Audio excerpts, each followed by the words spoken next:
Nessa noite nós faremos nossa leitura em 1 Timóteo, no capítulo 6. Nós vamos ler os versos 3 a 10 e estaremos especialmente falando sobre os versos 5 a 8. Mas nós vamos ler o contexto maior. Lembra, portanto, em 1 Timóteo, capítulo 6, o verso 3. Se alguém ensina outra doutrina e não concorda com as sãs palavras de nosso Senhor Jesus Cristo e com o ensino segundo a piedade, é infatuado, nada entende, mas tem mania por questões e contendas de palavras, de que nascem inveja, provocação, difamações, suspeitas malignas, altercações sem fim, por homens cuja mente é pervertida e privados da verdade, supondo que a piedade é fonte de lucro. De fato, grande fonte de lucro é a piedade com contentamento, porque nada temos trazido para o mundo, nem coisa alguma podemos levar dele. Tendo sustento e com que nos vestir, estejamos contentes. Ora, os que querem ficar ricos caem em tentação e cilada, e em muitas concupiscências insensatas e perniciosas, os quais afogam os homens na ruína e na perdição. Porque o amor do dinheiro é a raiz de toda espécie de males, e alguns nessa cobiça se desviaram da fé e a si mesmos se atormentaram com muitas dores. Nós começamos essa parte semana passada, onde falamos sobre os versos 3 a 5, mostrando a realidade que a mensagem de Cristo, sendo a verdade, todo aquele que se opõe a essa mensagem, na verdade, está ensinando o erro. Como o apóstolo Paulo enfatiza no verso 3, se alguém ensina outra coisa, não a doutrina de Cristo, qualquer outra mensagem que uma pessoa propague, é uma pessoa que não entende a verdade, uma pessoa que está sem entendimento das questões mais importantes que uma pessoa precisa entender nesta vida. Agora, chegando no verso 5, no finalzinho do verso 5, a última parte desse verso, o apóstolo Paulo concentra em um exemplo específico de pessoas que contradizem a mensagem de Cristo. Após dar uma explicação de que tipo de gente faz isso, pessoas que estão privadas da verdade, pessoas que não entendem, pessoas que, na verdade, promovem contendas, que promovem suspeitas e ideias que não são a verdade.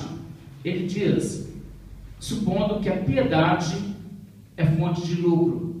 Então, de fato, aqui ele abre para nós um exemplo disso. Não é o único exemplo que ele tem em mente, porque ele não diz a certas pessoas que ensinam outra doutrina, são essas.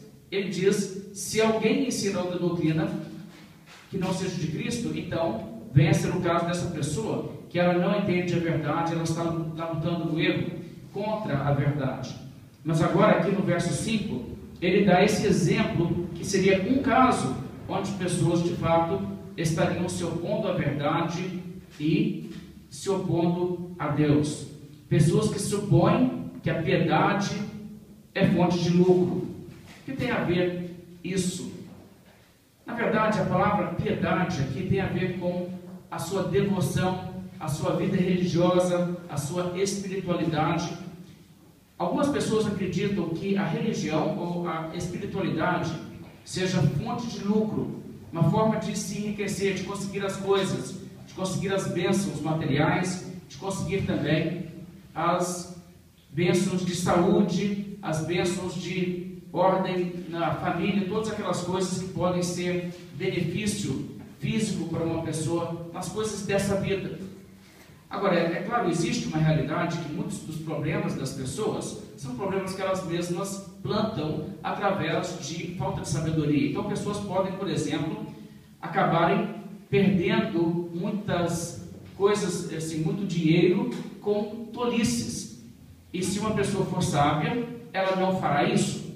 É possível também que uma pessoa estrague, por exemplo, o seu casamento, a sua família, com pecado. E se ela andar corretamente, ela evitará de fazer isso com as próprias mãos. A Bíblia diz que a mulher sábia edifica a sua casa, mas a insensato com as próprias mãos a derruba. Então isso é uma realidade que alguém pode estar fazendo assim, mas também não há nenhuma garantia para uma pessoa que, se ela for fiel a Deus e andar em sabedoria, que circunstâncias além daquilo que ela mesma estará plantando em sua vida, poderão vir contra ela para trazer dificuldades financeiras, dificuldades da família, até mesmo problemas de saúde. Na verdade, muitas vezes pessoas que estão vivendo para o Senhor, vivendo conforme a vontade de Deus, enfrentam grandes lutas nessa vida, em alguns casos, até mesmo mais lutas que os ímpios. Você encontra, por exemplo, os Salmos, o Salmo 73, talvez o mais destacado nesse sentido, onde o salmista olha ao redor e vê, gente, o justo sofre nesse mundo, mas o ímpio parece prosperar. Então isso é uma realidade do povo de Deus, de um reconhecimento da própria Escritura. Na verdade, nossa herança não é para este mundo, não é nessa vida. Então isso não deve nos surpreender. Mas quando nós falamos dessa forma, as pessoas que entendem dessa maneira e pensam assim, que existe na piedade fonte de lucro, você deve perceber que isso é um problema muito antigo. Na verdade, desde o livro de Jó, se tem esse problema e esse debate, essa percepção errada. E na religião pagã, os pagãos, de fato, atuam e se dedicam à religião, não porque eles querem saber a verdade, servir a verdade, não porque se preocupam com o que é certo e errado e querem fazer o certo, não porque amam ao Deus que os criou e querem servir a Deus custe o que custar, mas se dedicam à religião como um meio a um fim, e um fim egoísta. Ou seja, por que você ia lá em Israel, naquela região onde os profetas de Deus protestavam contra os judeus que iam aos cultos pagãos? Por que eles iam aos cultos pagãos? Por que se ia, por exemplo, ao culto de Baal, ao culto das outras divindades? Na verdade, grande parte daquela motivação era a busca do sucesso e dos bens. Você então tinha ali deuses específicos, rituais específicos para prosperar, para que seus campos produzissem, para que houvesse chuvas a tempo certo e uma boa colheita, e os animais reproduzissem, que era também uma fonte de riqueza, e que houvesse então também filhos em grande abundância, que era também muito importante para o bem-estar econômico de uma família, de uma sociedade. Então essas tentativas de alcançar essas bênçãos materiais através do paganismo, era isso uma das grandes motivações dessas práticas. E na verdade há muitas formas em que você vai encontrar isso. Você estudar, por exemplo, sobre as religiões pagãs, gregas, romanas, as religiões também do Oriente, você vai encontrar que estão repletas dessa natureza de rituais para conseguir as coisas desta vida, amuletos da sorte, coisas que trazem dinheiro e tudo mais. Os saduceus do tempo do Senhor Jesus Cristo, no Novo Testamento, não acreditavam em vida após a morte. Eles não acreditavam que haveria nem céu nem inferno, nem ressurreição, não acreditavam que o ser humano tinha espírito, e de fato eles ensinavam que era importante servir a Deus nessa vida, porque se você servir a Deus, Deus te abençoa nessa vida. Então a coisa volta para você. É um meio a um fim. E se você se recorda, os amigos de Jó criam exatamente dessa forma, e eles levaram essa mensagem a Jó, mas Deus não aprovou. No tempo do Novo Testamento, quando os missionários cristãos saíram pelo mundo, levando o Evangelho, plantando igrejas em toda parte, assim como esta igreja onde Timóteo está, a igreja de Éfeso, outras igrejas também, tiveram esse problema de homens se levantar dentro da igreja com uma falsa mensagem, uma mensagem que é do tipo: sirva a Deus, sirva a Jesus Cristo, porque dessa maneira, através dessa piedade, você alcança lucro. E é uma mentira, uma mensagem falsa, mas uma mensagem que atrai pessoas, e uma mensagem que é propagada de uma forma que pessoas que querem essas coisas, porque são carnais, porque pensam nessa vida, são mundanas, e pessoas então que querem essas coisas, pensam: Ah, é mesmo? Então vamos tentar, né? Vamos fazer a experiência com essa religião diferente aí, vamos ver o que dá. Então há pessoas que são atraídas por isso. Não pessoas espirituais, claro, pessoas mundanas, pessoas carnais. Esse tipo de apelo, né? Pare de sofrer, vem aqui, você vai prosperar, você vai sair da dívida, você vai parar de ter problemas econômicos e problemas de saúde. Esse tipo de mensagem é uma mensagem não para quem está preocupado com a culpa do seu pecado, o perdão do seu pecado, aquilo que o Espírito de Deus realiza no coração, porque ele confronta o pecador e ele traz o pecador à consciência de seu pecado, ele o convence do pecado, da justiça e do juízo, mas não pessoas que estão preocupadas com isso, não, pessoas que estão preocupadas com as coisas desse mundo, de maneira que muitas pessoas são atraídas por religiões que assim fazem, pelo mesmo motivo que pessoas são atraídas por uma casa lotérica. Não existe nada de espiritual nisso. É uma coisa totalmente mundana. E, no entanto, isso está acontecendo. Então, Paulo fala também disso aqui, e é sobre esse assunto que ele então começa a falar. Mas veja como o apóstolo Paulo também refere-se a isso em 2 Coríntios, no capítulo 2. Eu quero que vocês leiam comigo essa passagem. O apóstolo Paulo reconhece que havia muitas pessoas que estavam trazendo essas tendências das religiões pagãs, as religiões falsas, para dentro da igreja, querendo usar a Bíblia Sagrada para levar uma mensagem falsa como essa.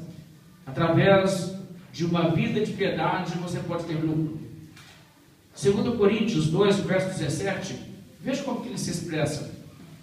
Porque nós não estamos, como tantos outros, mercadejando a palavra de Deus. Antes, em Cristo é que falamos na presença de Deus com sinceridade e da parte do próprio Deus. Então veja só que coisa impressionante. O apóstolo Paulo reconhece que nessa altura em que ele escreve aos Coríntios, que é bem cedo na vida da igreja cristã, havia muitos, aliás, tantos outros estavam fazendo o quê? Mercadejando a palavra de Deus, usando aquilo para fazer comércio das pessoas. Veja também 2 Pedro.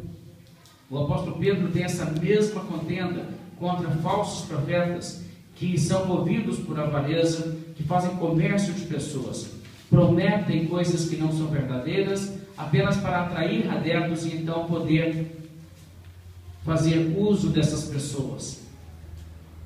Em 2 Pedro, capítulo 2, a partir do verso 1, a Bíblia Sagrada nos diz: assim como no meio do povo surgiram falsos profetas, assim também haverá entre vós falsos mestres, os quais introduzirão dissimuladamente heresias destruidoras até o ponto de renegarem o soberano Senhor que os resgatou, trazendo sobre si mesmos repentina destruição. E muitos seguirão as suas práticas libertinas, e por causa deles será infamado o caminho da verdade. Também movidos por avareza, farão comércio de vós com palavras fictícias. Para eles, o juízo lavrado a longo tempo não tarda, e a sua destruição não dorme. Então a palavra aqui é uma solene advertência também a essas pessoas. O juízo de Deus virá sobre essas pessoas. Mas veja bem, falsos profetas surgem também, assim como no povo de Israel surgiu na igreja cristã, pessoas se denominando cristãs também surgirão, mas que são de fato falsos mestres, falsos profetas. E essas pessoas trarão, na verdade, heresias. E ele ainda diz, por exemplo, que eles são movidos por avareza. Veja bem o verso 3: movidos por avareza, farão comércio de vós. Vão tratar as pessoas como mercadoria, para extorquir dinheiro das pessoas, com palavras fictícias, ou seja, prometendo coisas que não são verdadeiras, mas dizendo assim: se você der dinheiro, você vai enriquecer. Se você for dizimista, você vai prosperar. Se você fizer promessas fictícias, palavras fictícias, apenas para induzir as pessoas a darem, a contribuírem, e dessa forma estão fazendo comércio de pessoas. Então a Bíblia definitivamente profetiza que isso acontece. Isso acontece na igreja cristã, sempre aconteceu desde o princípio, continua acontecendo em nossos dias. E o que a Bíblia diz aqui é que devido a isso será infamado o caminho da verdade. Quantas pessoas hoje olham e dizem, não? Ah, esse povo aí, esse povo aí que fica seguindo a Bíblia, fica falando que é crente em Jesus, esse pessoal aí, eles estão pegando o dinheiro das pessoas. Quantas pessoas tomam a oportunidade que tiverem para falarem mal de pastores, por causa de alguns exemplos desses que estão muito visíveis.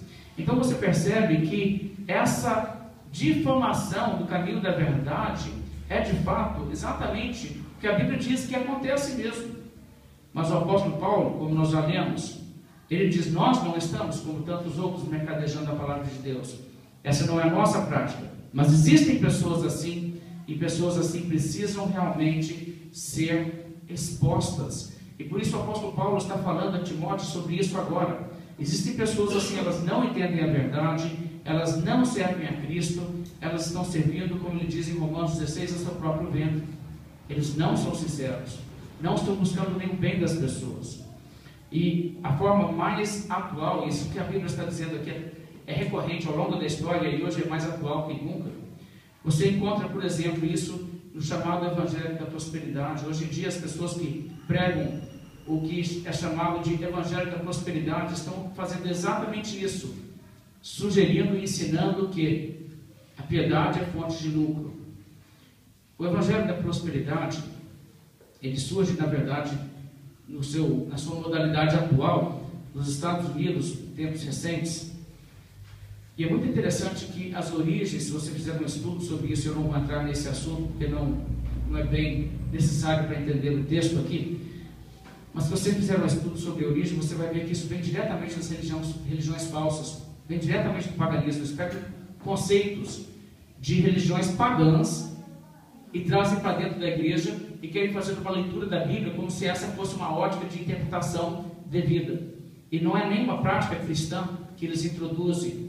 Só que isso tem se tornado padrão hoje entre as igrejas neopentecostais. Existem muitas igrejas aqui no Brasil que estão praticando isso, e na verdade não só pelo Brasil, mas em muitos outros países também.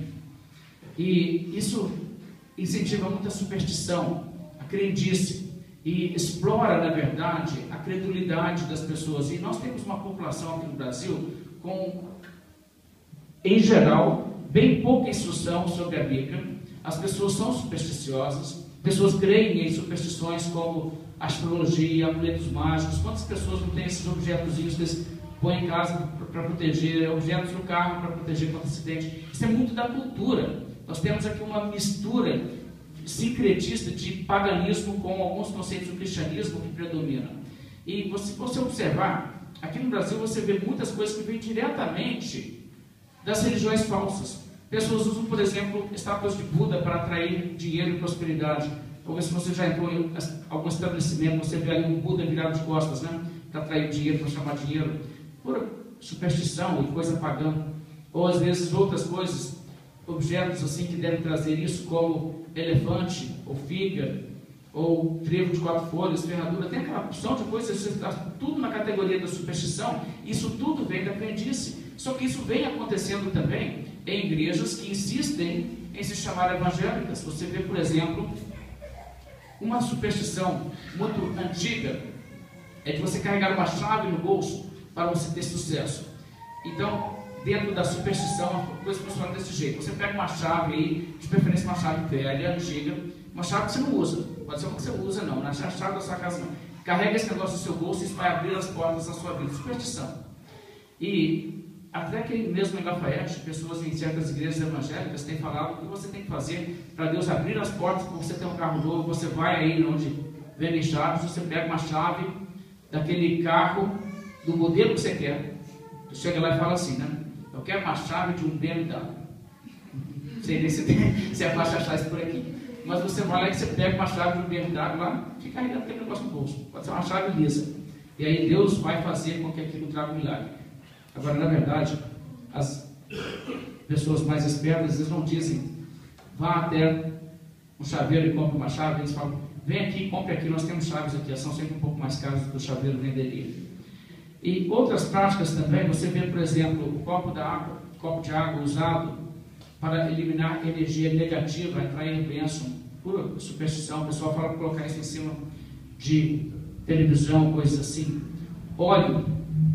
A pastora Adriana estava dizendo recentemente que alguém de uma livraria evangélica disse que essa venda de óleo, que eles falam óleo ungido, essas coisas, é o que mais tem dado rentabilidade para livrarias evangélicas ultimamente, por causa do grande consumo disso por evangélicos.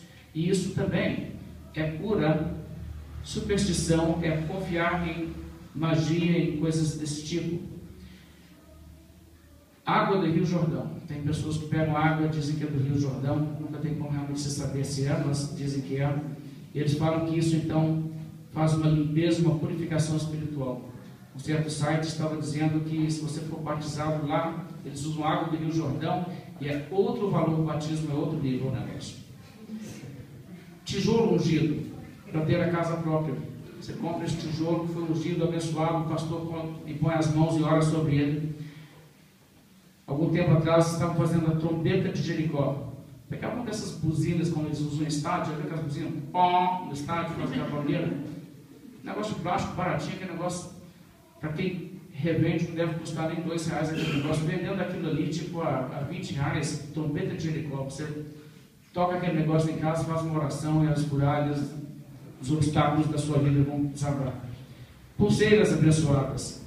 Cajado de Moisés, para ter condições financeiras.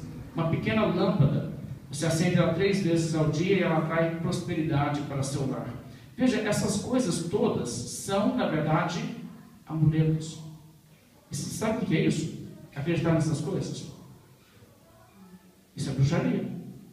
Isso é feitiçaria. E quem pratica isso, irmãos, não confia no Senhor, confia na magia.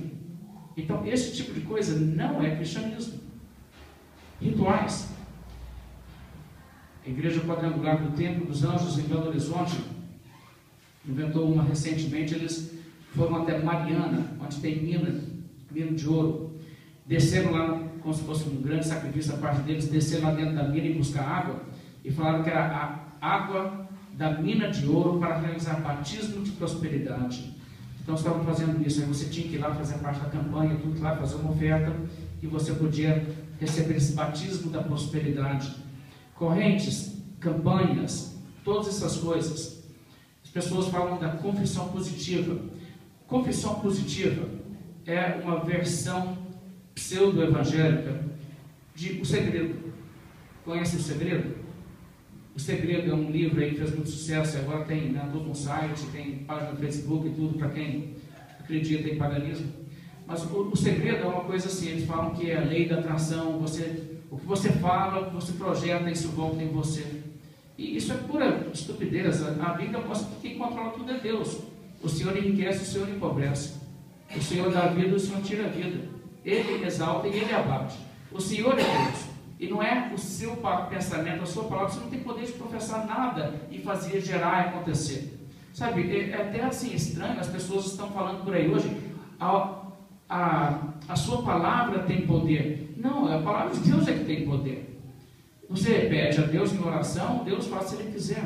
Mas essa noção assim, que é também totalmente espúria, não bíblica, é uma ideia de superstição, de que conforme você acredita, as coisas vão acontecendo, conforme você confessa, as coisas acontecerão na sua vida. Isso entrou na igreja, é chamado de confissão positiva, e através disso pessoas estão falando, por exemplo, que eles fazem declarações em cultos e aparecem joias nas mãos, aparecem joias em volta do pescoço e coisas assim. Olha só, eu falei e apareceu um anel de ouro na minha mão. Realmente esses casos são sempre assim contados de uma forma muito suspeita. Mas novamente, o que é isso? Isso novamente volta a ser práticas de feitiçaria. Tentar controlar os elementos com fórmulas mágicas. Fale assim, faça isso.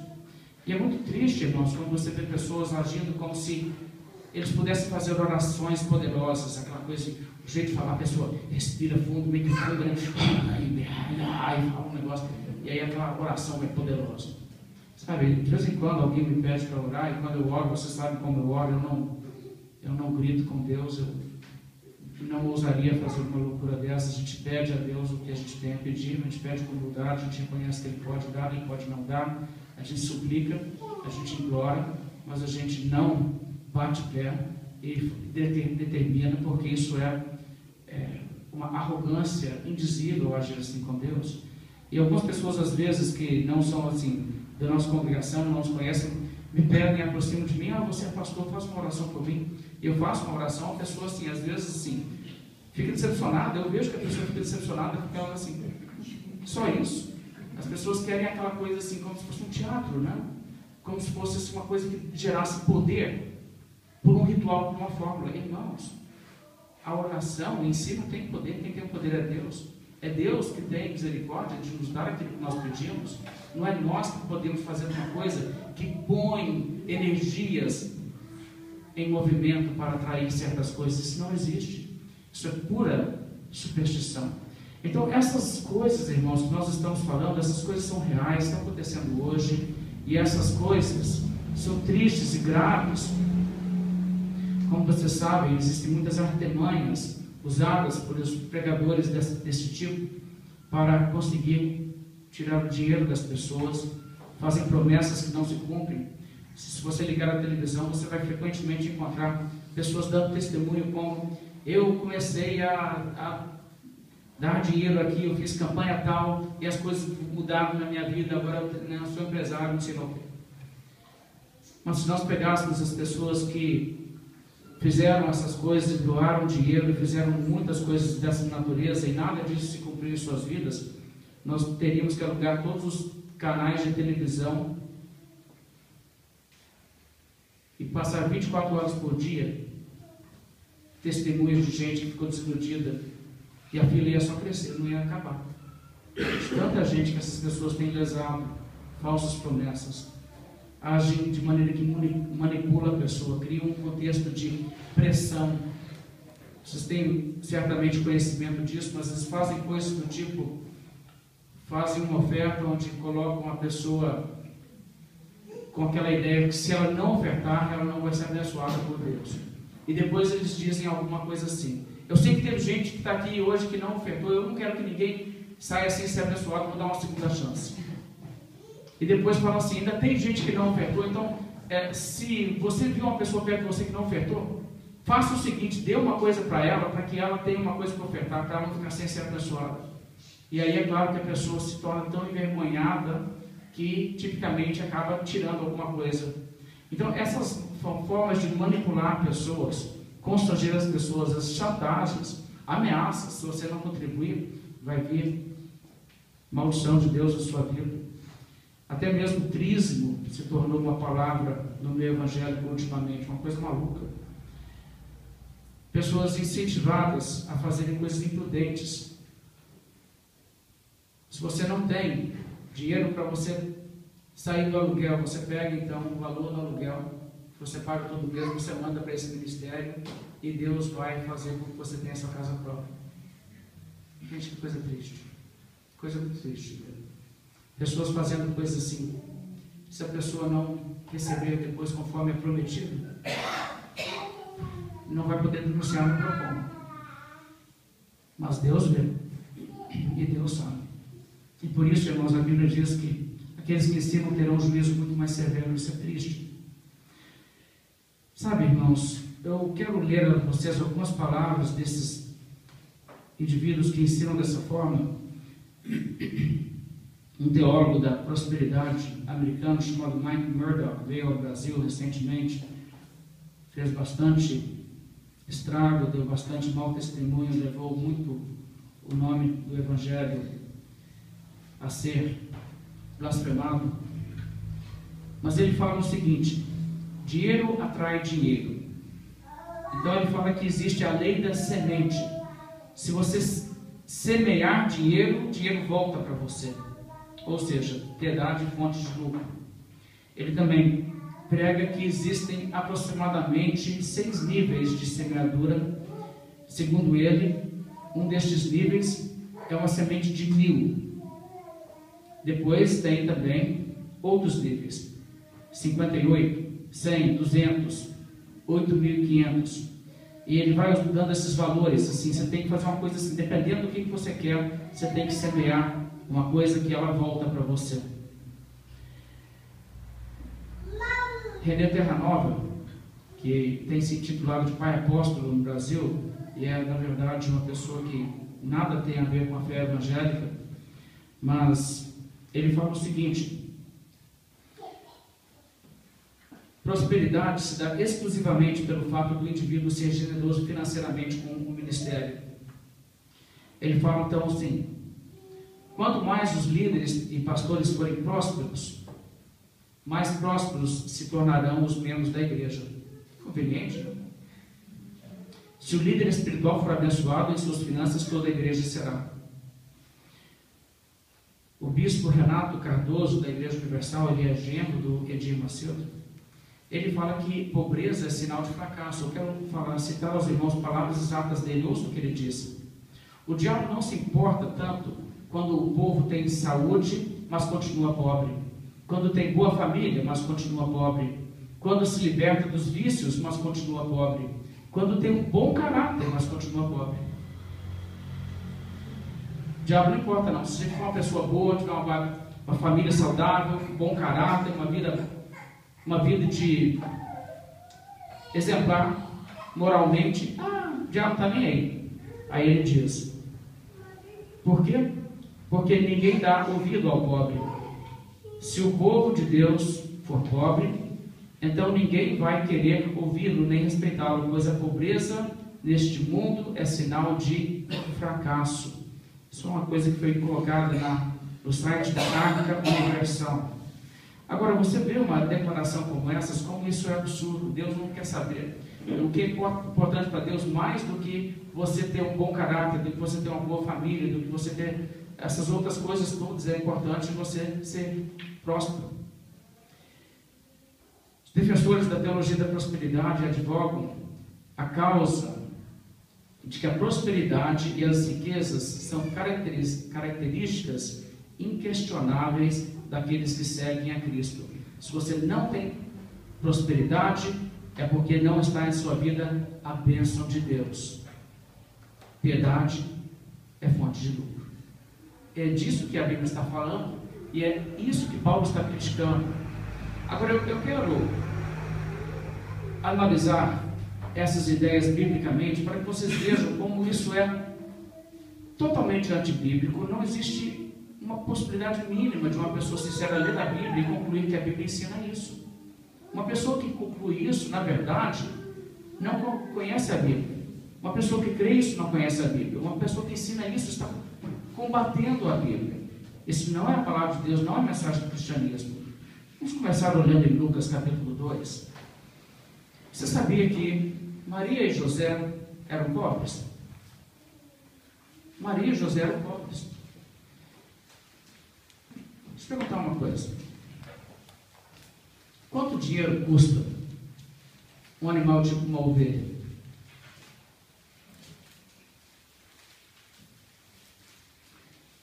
Lucas capítulo 2, verso 24. Depois dos dias da purificação dentro da lei de Moisés, a purificação depois do parto, Lucas 2, 24 diz que Maria e José foram ao templo e para oferecerem um sacrifício segundo disposto na lei do Senhor, um par de rolas e 2 pombinhos. Está vendo isso aí? Quero que vocês prestem atenção. Isso aqui é Maria e José. Quando Jesus nasce, ele nasce numa família bem pobre. Agora veja comigo em Levítico capítulo 12. Isso aqui é o cumprimento da lei do Senhor de Levítico 12. Veja em Levítico capítulo 12, o que a Escritura Sagrada nos ensina era um mandamento de Deus. Levítico 12, verso 6 diz assim: e quando forem cumpridos os dias da sua purificação, seja por filho ou por filha, trará um cordeiro de 1 ano para o holocausto e um pombinho ou uma rola para oferta pelo pecado, à porta da tenda da revelação,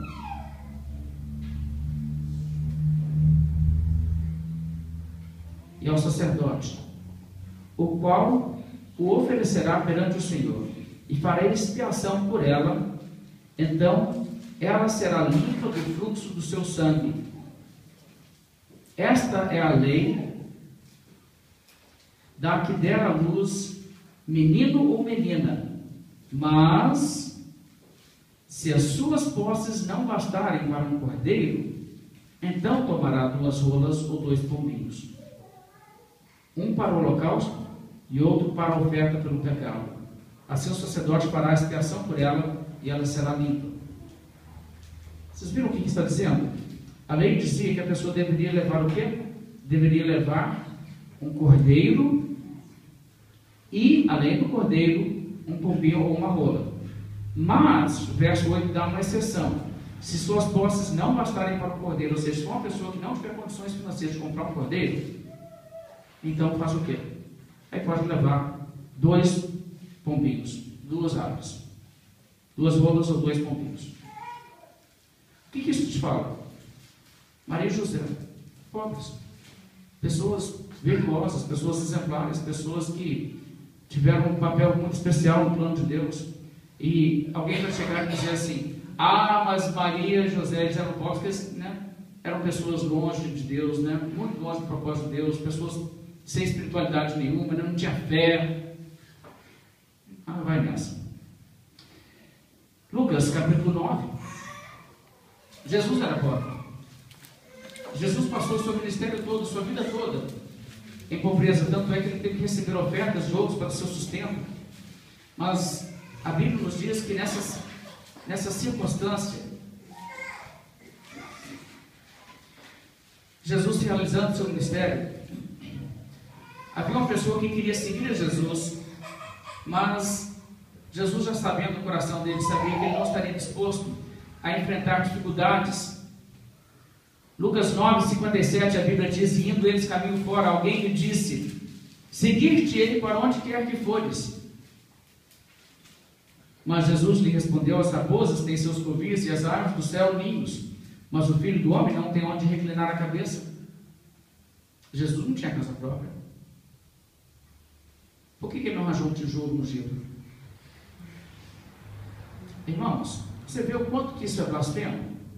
Falar que se você não consegue prosperar, então a bênção de Deus não está na sua vida. Não estava na vida de Maria, não? Estava na vida de José, não? Estava na vida de Jesus, não? E os apóstolos? Você sabia que os apóstolos eram pobres?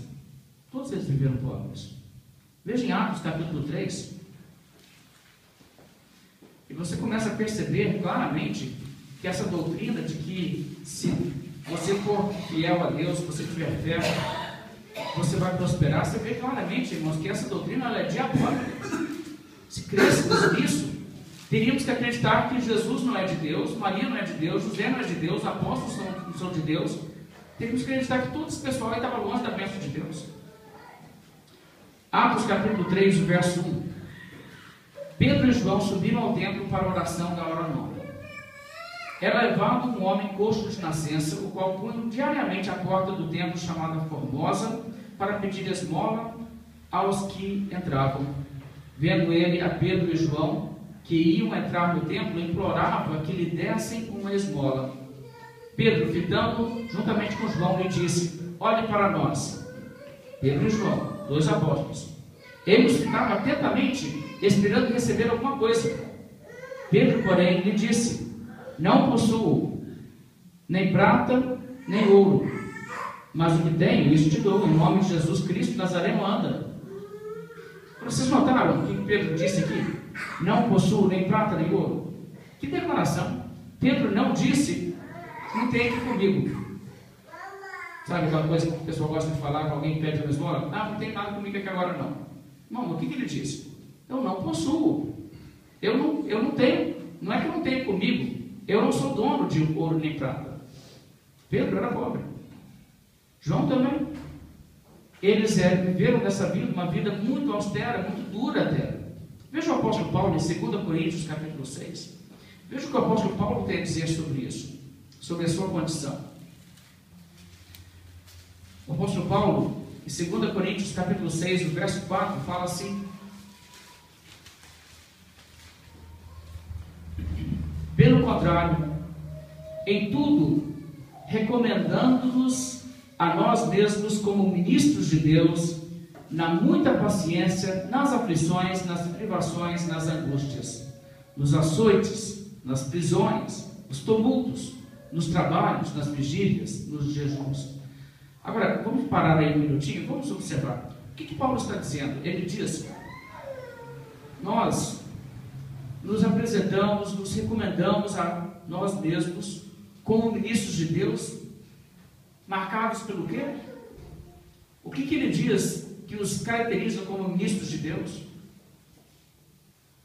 Muita paciência, aflições, privações. Privações. O que significa privação? É passar falta, passar necessidade, ter uma luta financeira, não ter o suficiente para comer, não ter coisa adequada para se vestir. Isso é privação. E Paulo fala, isso nós temos. Isso é uma marca que nós temos como o quê? Ministros de Deus. Gente, que palavra. Bem, ele ainda fala de açoites, prisões, tumultos, essas coisas todas. Nós vamos continuar. Verso 6, ele ainda diz: na pureza do saber, na longanimidade, na bondade, no Espírito Santo, no amor não fingido, na palavra da verdade, no poder de Deus, pelas armas da justiça, quer ofensivas, quer defensivas, por honra, por desonra, por infâmia e por boa fama, como enganadores, sendo verdadeiros, como desconhecidos, entretanto bem conhecidos, como se estivéssemos morrendo e contudo, eis que vivemos, como castigados, porém não mortos, entristecidos, mas sempre alegres, pobres, mas enriquecendo a muitos, nada tendo, mas tudo possuindo. Veja que palavra aqui no fechamento do verso. Aqui no final do verso 10, o apóstolo Paulo diz: olha, sabe o que é o nosso perfil, nós, ministros de Cristo? Nós somos pobres, só que nós estamos enriquecendo a muitos, com bênçãos espirituais. A verdadeira riqueza não é material. Nada tendo, assim como Pedro, assim como João, não possuo nem prata nem ouro, só que o que? Possuindo tudo, porque possui a vida eterna. Isso é o que é importante. Então, essa visão do apóstolo Paulo e essa declaração dele, gente, isso nos conta que o apóstolo Paulo está dizendo: ele era pobre, nada possuindo, passava privação, passava aflição, passava dificuldade, tinha que viver uma vida onde era necessário ter paciência, confiança em Deus. Veja em capítulo 11 de 2 Coríntios, o verso 9. O apóstolo Paulo aqui diz como ele se portava: e estando entre vós, ao passar privações, não me fiz pesado a ninguém, pois os irmãos, quando vieram da Macedônia, supriram o que me faltava, e em tudo me guardei e me guardarei de vos ser pesado. Olha o que ele diz. Ele está dizendo, ele chegou a passar privação quando estava entre os coríntios, mas nem fez menção, não se tornou pesado aos coríntios, não pediu nada aos coríntios. Está vendo? O apóstolo Paulo passou privação, um homem de fé, grande homem de Deus. Capítulo 11, 2 Coríntios. Veja como era a realidade de vida do apóstolo Paulo. Vê se tem alguma coisa semelhante com os sujeitos tipo R.R. Soares, Valdomiro Santiago, esse povo. 2 Coríntios 11, verso 24, ele diz: 5 vezes recebi dos judeus uma quarentena de açoites menos um. Fui 3 vezes fustigado com varas, uma vez apedrejado. Em naufrágio 3 vezes, uma noite, um dia passei na voragem do mar. Em jornadas muitas vezes, em perigos de rios, em perigos de salteadores, em perigos entre patrícios, em perigos entre gentios, em perigos na cidade, em perigos no deserto, em perigos no mar, em perigo entre falsos irmãos, em trabalhos e fadigas, em vigílias, muitas vezes, em fome e sede, em jejuns, muitas vezes, em frio e nudez. O apóstolo Paulo passou frio, nudez, fome e sede, muitas vezes. Ele fala isso. Essa foi a sua vida. Então a vida dele não era uma vida marcada por prosperidade, como essas pessoas ensinam. Sabe, existe uma distorção muito grande da Escritura. Pessoas pegam, por exemplo, o Salmo 37, que diz: já fui moço e agora sou velho, porém jamais vi o justo desamparado, nem a sua descendência mendigar o pão. Pessoas dizem, está vendo? A pessoa que for justo não passa essas situações, não passa dificuldade, não. Sabe, isso é uma distorção muito clara das Escrituras, porque a princípio você deve perceber o seguinte: o Salmo não diz que não acontece. O Salmo diz que o salmista nunca viu. Ele não está dizendo que não acontece. E o salmista, sendo Davi, vivendo em Israel no período em que a nação de Israel estava guardando aliança com Deus, a aliança, a velha aliança, não a nova aliança, mas a velha aliança tem características deste mundo, a bênção de Deus, a prosperidade, essas coisas viriam sobre o povo de Israel se eles guardassem aliança com Deus. E naquele período o povo estava guardando aliança com Deus, de maneira que Deus levantou aquela nação. No período de Davi, no reinado de Davi, a nação se tornou livre de todos os inimigos ao redor, se tornou muito próspera no reinado de Salomão a seguir, porque eles estavam andando conforme a aliança feita com Deus, a aliança feita com a nação de Israel, o pacto da velha aliança. Agora, essas bênçãos materiais eram de fato prometidas à nação de Israel naquele contexto. Não existe essa bênção prometida a nenhum outro povo, a nenhum outro indivíduo. E de fato, quando eu digo indivíduo, não era para indivíduos. Entenda bem, na velha aliança, se o povo em geral fosse fiel, o povo em geral era abençoado. Se o povo em geral era infiel, o povo em geral era castigado e vinha todos os problemas. Então vamos entender uma coisa: Jeremias foi fiel? Sim, o profeta Jeremias foi fiel, mas a sua geração não foi. E ele perdeu tudo, a Babilônia veio e destruiu tudo. Está vendo? Não é uma coisa individual, era um pacto com uma nação. Daniel, Ananias, Misael, Azarias foram todos três deportados, todos quatro deportados para a Babilônia. Eles sofreram muito. Eles não tiveram essa realidade de tudo vai ser uma maravilha na sua vida se você for fiel a Deus. Eles foram fiéis a Deus, eles sofreram. Então, quando o povo era infiel, a nação toda sofria. Então o pacto com a nação nunca se converteu em uma aliança individual. Se você individualmente, servo de Deus, for fiel, Deus vai abençoar a sua vida. Não, era uma nação. E quando a nação era fiel, todos se beneficiavam, inclusive injustos ali no meio. E quando a nação era infiel, os justos também sofriam as maldições da aliança. Então isso é uma outra realidade. O que o Salmo 37, por exemplo, reflete é a realidade de que uma geração ali em que esse homem de Deus viveu foi uma geração onde a bênção de Deus veio em grande medida sobre a nação de Israel por causa do pacto de Deus com aquela nação. Mas isso não quer dizer que mesmo no Velho Testamento não houve muito sofrimento do povo de Deus. O livro de Hebreus, por exemplo, nos fala: alguns foram torturados, não aceitando o seu resgate para obterem superior ressurreição. Outros, por sua vez, passaram pela prova de escárnios e açoites, sim, até de algemas e prisões.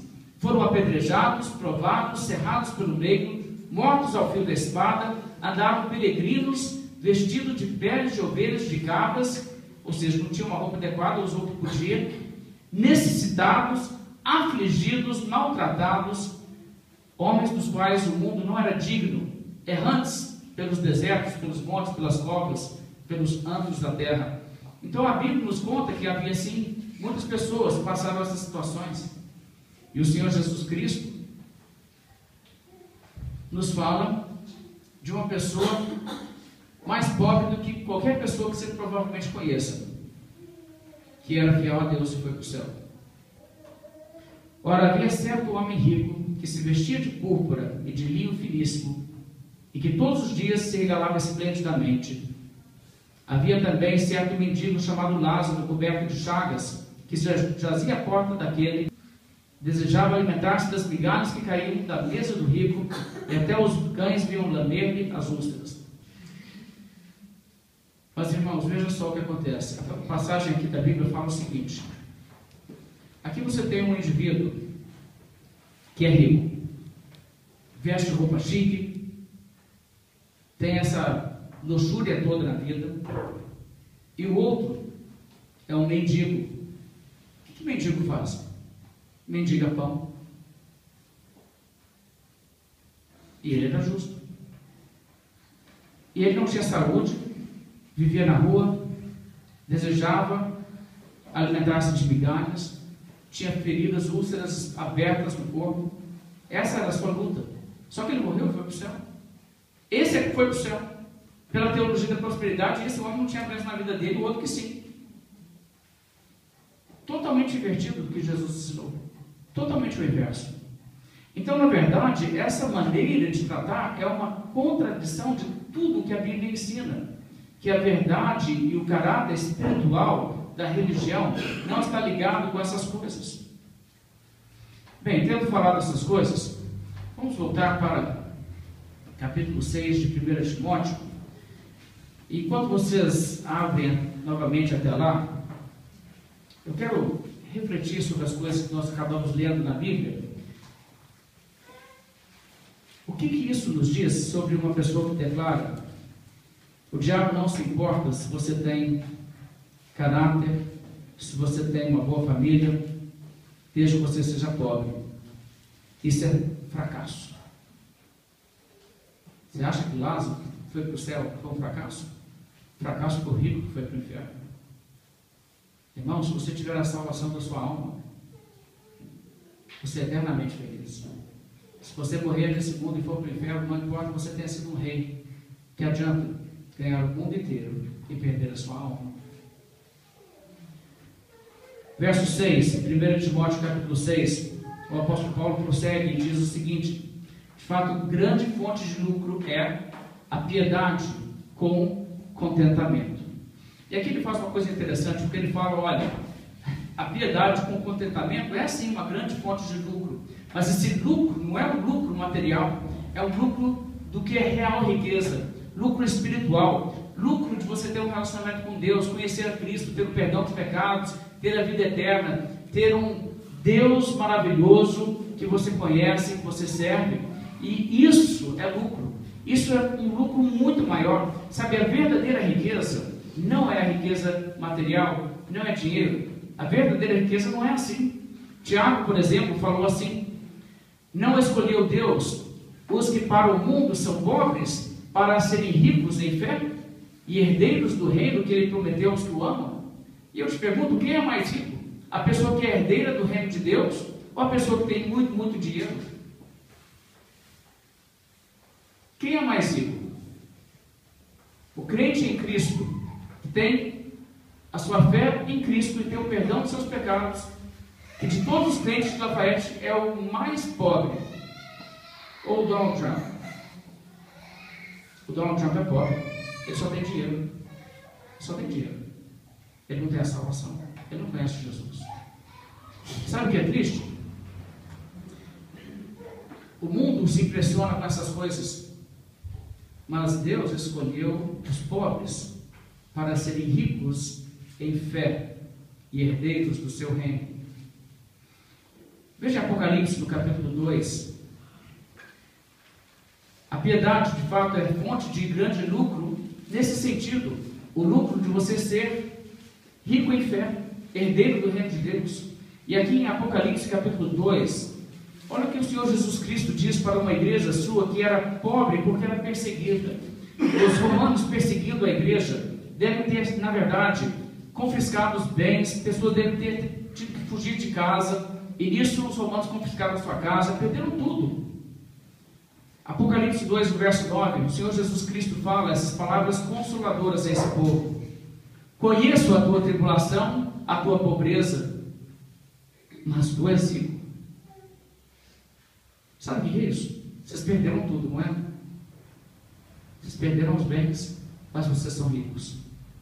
O Senhor Jesus Cristo disse: ninguém há que tenha renunciado bens, casa, família, que não receba e por vir muitas vezes mais a vida eterna. Sabe isso que é ser realmente rico? Ter a salvação, ter a vida eterna. Então, a verdadeira espiritualidade é fonte de grande lucro, mas não o lucro das coisas deste mundo.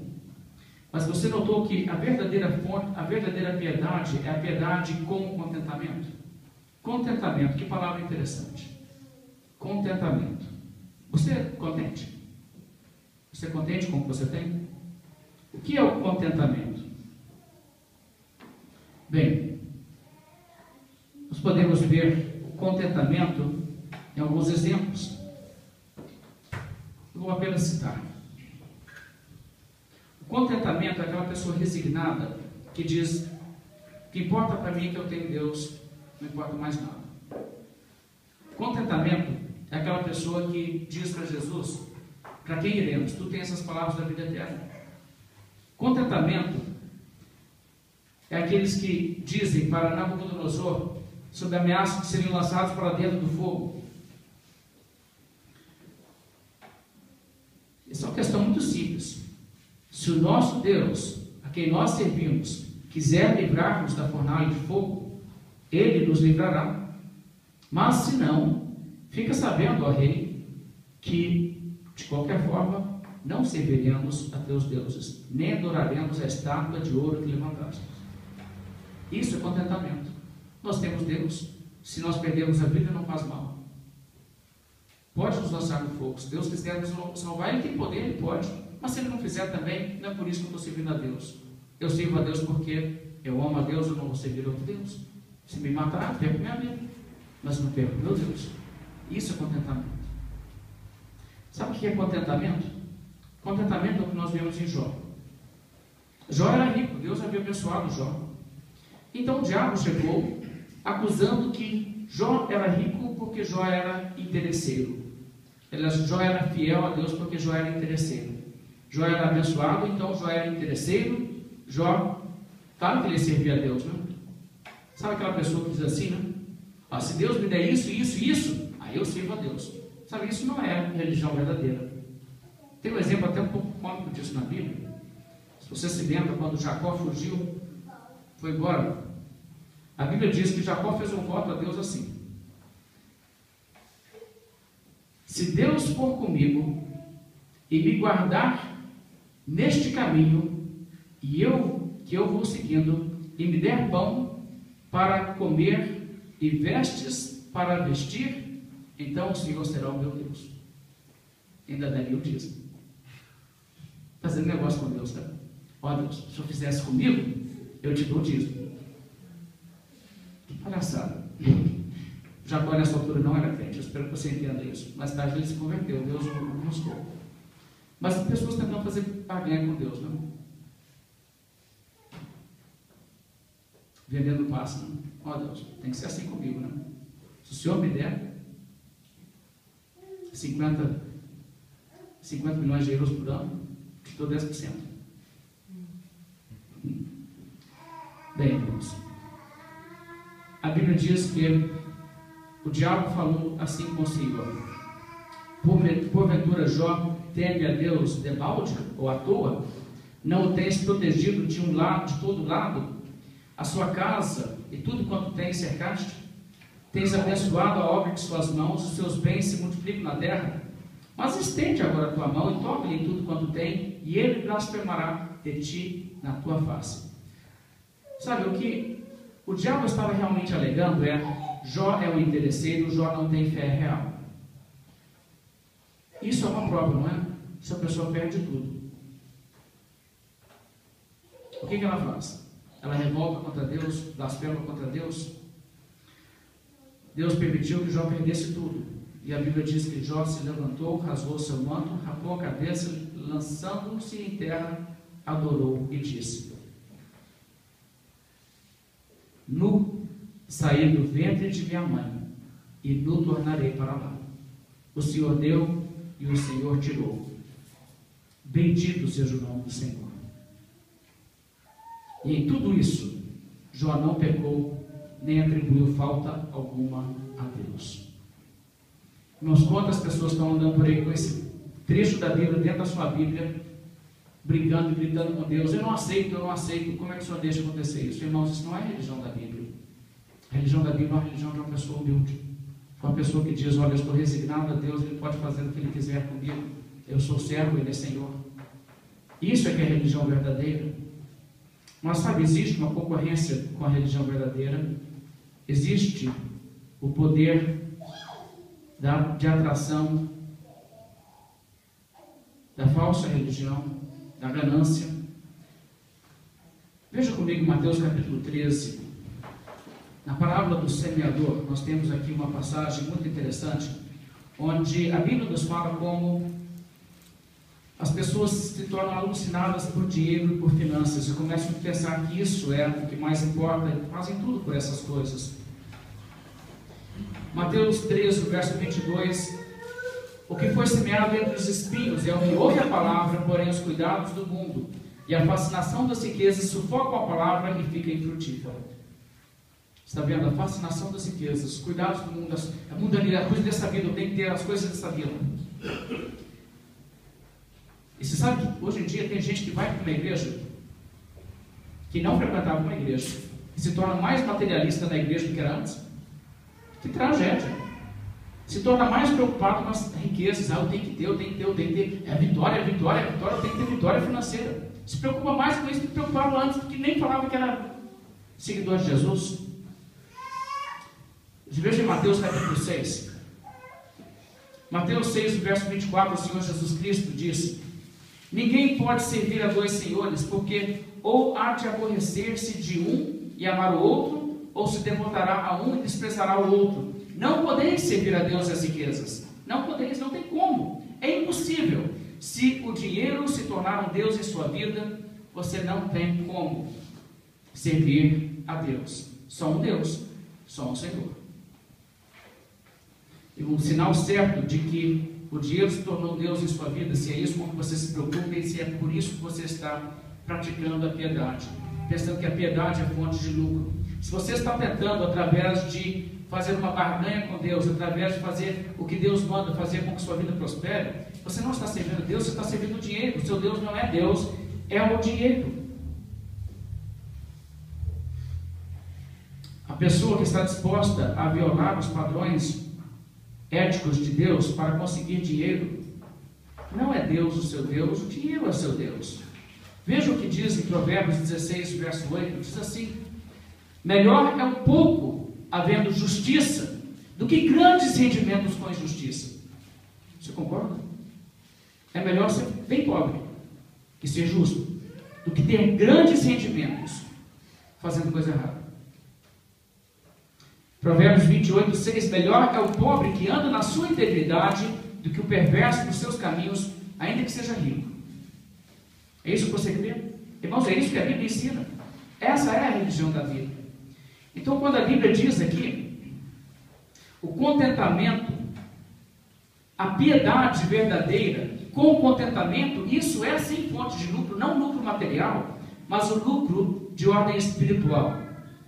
Agora veja aí nos versos 7 e 8, em 1 Timóteo 6, como o apóstolo Paulo ainda nos faz lembrar exatamente o que Jó reconheceu. Jó disse: nu saí do ventre de minha mãe e nu voltarei. O Senhor deu, o Senhor tirou. Bendito seja o nome do Senhor. O apóstolo Paulo pode muito bem ter essas palavras em mente aqui quando ele diz o seguinte, 1 Timóteo 6, verso 7: porque nada temos trazido para o mundo, nem coisa alguma podemos levar dele. Tendo sustento e com que nos vestir, estejamos contentes. Sabe, quando você partir desse mundo, você não leva nada disso. Isso tudo fica para trás.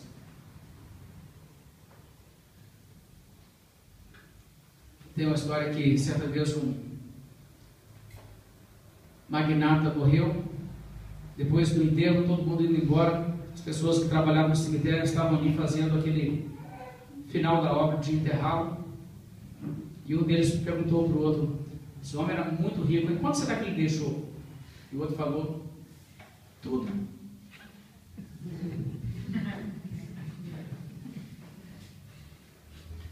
Nós não vamos levar nada, mas nós vamos existir para sempre. Importa que você seja uma pessoa correta aos olhos de Deus, viva uma vida fiel aos princípios de Deus, creia no Senhor Jesus Cristo, siga a verdade, não se envolva com essas buscas por coisas materiais. Seja fiel a Deus, buscar em primeiro lugar o reino de Deus e a sua justiça. Faça isso. E o apóstolo Paulo nos dá então aqui a receita. Ele diz: tendo, portanto, sustento, comida e com que nos vestir, estejamos contentes. Deixa eu te perguntar uma coisa. Você teve refeição hoje? Teve que comer? Vestido, eu estou vendo que todo mundo está muito bem vestido. Então você tem motivo de estar contente. Tem motivo nenhum de você estar descontente. E se você tem Jesus, você tem motivo de estar contente para sempre. Você não precisa mais do que isso, não. Você não precisa chegar na igreja falando assim: ah, Deus vai fazer a minha sorte mudar. Agora eu vou ter vitória, agora eu vou ter dinheiro, agora eu vou ter prosperidade, vou fazer isso, fazer aquilo, vou conseguir. Não, fique contente. Você tem comida, você tem que vestir, estejamos contentes. Isso é, irmãos, o que a palavra de Deus ensina. Qualquer pessoa que está aí preocupada com isso, ah, eu tenho que fazer isso, fazer aquilo, tenho que fazer tal campanha, tenho que conseguir. Está em desobediência à Bíblia. Você pode até conseguir alguma coisa nessa vida, você pode não conseguir. Cuidado, porque esse pessoal costuma, né? A pessoa chegar lá para buscar lá e sair tosqueada, né? Você pode até conseguir alguma coisa, mas do que adianta? O que importa é a salvação. Vamos nos colocar de pé, fazer uma oração, encerrando nossa mensagem dessa noite.